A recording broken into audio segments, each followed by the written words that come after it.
Aanvanklik het ek gedink ek het 'n probleem daarmee, maar ek het eintlik nie 'n probleem daarmee nie, maar dit is nogals nice. So hy kom met 'n USB, tweede ding opgaan. Okay. Hy kan opgaan. Ek het hom nou nog, want ek het hom so op die foto gesien. So jy draai dan hierdie knoppie of hierdie lewertjie dingetjie en dan kan jy nou jou kos afneem. Jy kan nou jou kos afneem en jou content aan die onderkant en dan kan jy nou jou foon kan jy nou so insit. Okay, met hierdie dingetjie wat nou buig. Die probleem wat ek met hierdie ding het, okay, en vir die koste het ek dit seker geweet, maar ek het dit nog steeds bestel. Want ek is een van daai mense, is dat my foon, ek het 'n Samsung A23 of A33, ek weet nie, maar dit is nie relatieve swaar phone teenoor iPhone en whatever the case may be nie. Ek weet nou nie, moenie vir my aanvat oor wat is die swaarste foon en wat nie, maar hierdie ouetjie, hierdie dingetjie hierso, wat jou foon insit, as ek my foon insit, is hy baie wankelrig, okay? So as ek hom insit, en ek hou hom, dan werk hy, dan is dit fyn.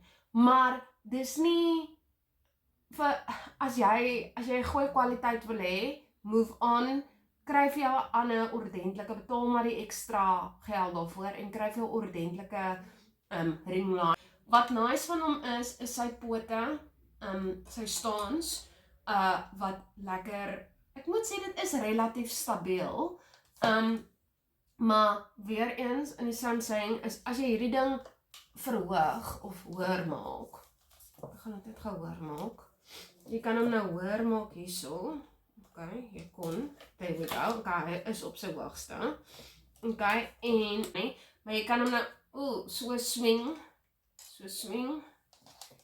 en, ja, okay, en dan het hy 3 settings, yellow light, blue light, nou nie blue light nie, maar witter lig, warm white, cool white, down light, hy het nou nie 'n pink en 'n orange en 'n watse kleure al sê, maar dan kan jy hom nou, ja, jy kan hom nou aansit, jy kan hom helderder stel, en jy kan hom dim, en dan, daar is die verskillende kleure.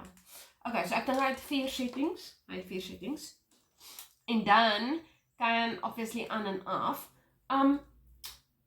so, die main issue wat ek met hom het, met my ander lig ook, wat ek ook 'n review sal doen, is die kwaliteit van die lig, ja, hy werk, okay, maar dis nie vir my bright genoeg nie. Nee, ek soek iets wat brighter is, wat helderder is. So, met hierdie goed voel het vir my koopkwaliteit, ja, dit is nie bad nie, daar is baie mense wat dit gebruik, maar as ek vir jou, sal ek sê, as jy kan, spaar maar die paar geldjies op. Ek dink hierdie was soos R350. En koop vir jou 'n ordentlike ring light. Ek het nog nie 'n ring, 'n ander lig, jy weet wat ek by 'n ander plek gekoop het, so ek kan nie vir julle in vergelyking sê wat beter is nie. Maar hierdie ouetjie, sal ek sê, hy is so 6,5 uit 10 vir my. En ek dink die grootste rede is, ek wil nie 3 ligte hê om iets af te neem, ek soek net 1 lig, en so vir my is dit hierdie ring light, hierdie LED, ek dink is LED, dit is seker LED, wat nie vir my lekker werk nie. Okay.